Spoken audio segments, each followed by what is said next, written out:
कुछ दिनों से कश्मीर के सवाल पर एक मूवी बनी और उसको लेकर हल्की सी मूवी है, कोई ख़ास मूवी नहीं है, चले ना चले डजंट मैटर, लेकिन जिस तरीके से उसके बारे में प्रधानमंत्री और उनकी पार्टी और उनका संगठन हल्ला मचाए फिर रहा है, पूरे टेरराइज करता फिर रहा है सिनेमा घर वालों को, वो खौफनाक है। वजह ये है कि कश्मीर के सवाल में बहुत गंभीर मसला था कि 1.5 लाख कश्मीरी पंडितों को जनवरी 1990 में कश्मीर छोड़ना पड़ा। आज भी बहुत ज़्यादातर लोग वापस नहीं लौट सके। और उस वक़्त याद रखें कि उस वक़्त हुकूमत बीपी सिंह की थी, जिसमें इम्पोर्टेंट भागीदारी बीजेपी की थी। जगमोहन इन्हीं के द्वारा नियुक्त किए गए वहाँ पर गवर्नर थे। तो एक जिम्मेवार शुरुआत तो जाहिर है कि टेररिस्ट एक्टिविटी की वजह से वहाँ पर हुई कि लोगों को भागना पड़ा। 2 बातें इसमें गंभीर हैं। 1.5 लाख ये हिंदू भागे थे, और जब मैं रिलीफ कैंप में मिलने गया दिल्ली में तो उसमें बहुत सारे मुसलमान थे। मुझे खबर लगी कि 10,000 हज़ार मुसलमान भी भागे हैं, क्योंकि डिस्टर्ब कंडीशंस थी। जो एक्सट्रीमिस्ट एलिमेंट्स थे, जो लोग उनकी आज़ाद कश्मीर की बात से सहमत न हो, उनको टारगेट करते थे। तो मुसलमान भी कई मर गए थे और हिंदू भी टारगेट कर लिए गए थे। तो लिहाजा कुछ 100 लोग मरे थे और इस वजह से उनको चले आए वो लोग। एक बात तो ये है।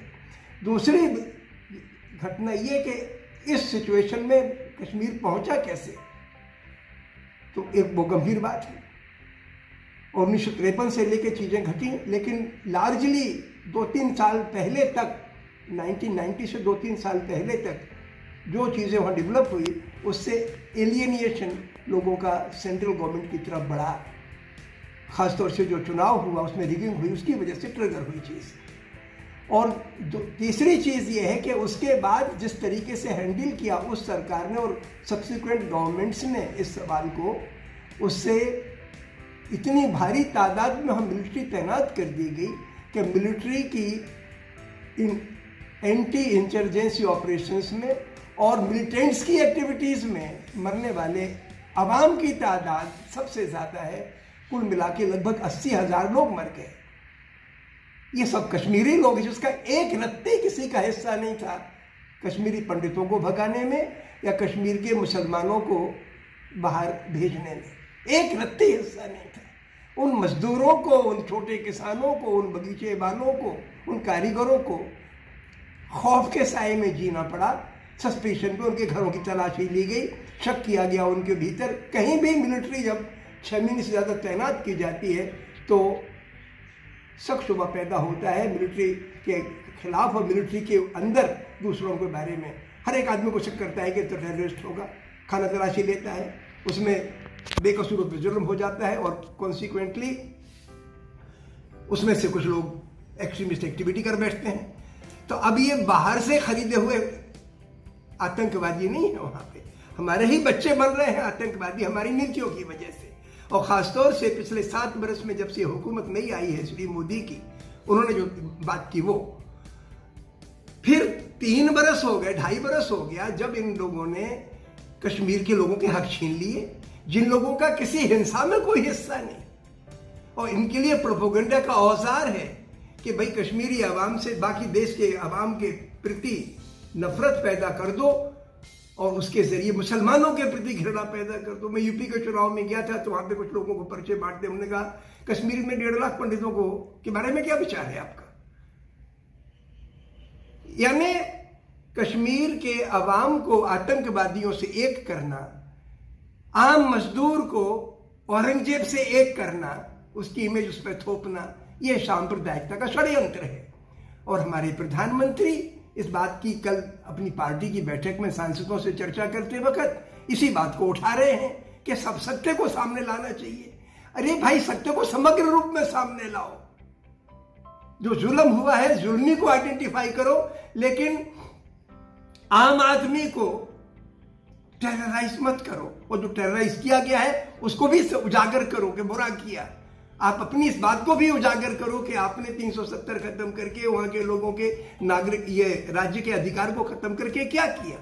इसको भी उजागर करो। सच्चाई तो ये है कि लोगों के कारोबार खत्म हो गए, पढ़ाई लिखाई तबाह हो गई, बर्बाद हो गए लोग, और पूरे हिंदुस्तान की घृणा का केंद्र बन गए वो, जबकि उनका कोई रत्ती कसूर नहीं। आज भी वही लोग एक दूसरे को मोहब्बत करते हैं, हिंदुस्तानी लोग वहां जाते हैं तो हमें तो इस सवाल की गंभीरता को समझने की जरूरत है, इसको जुनून जिंदा रखने का औजार बनाने की नहीं। ये सबसे बड़ी खौफनाक बात यह है कि हमारे हिंदुस्तान के अवाम को इस हुकूमत ने, जो सिर्फ व्यापारियों के और साम्राज्यवादी सोच के लोगों को आगे रखती है, इतना नीचे गिरा के रखा है कि लोगों को जलील करके बना दिया है। गरीब से गरीब आदमी में आप प्रोजेक्ट कर देते हो कि ये तो किसी आतंकवादी की विरासत है या किसी खूंखार बादशाह का रिप्रेजेंटेटिव है।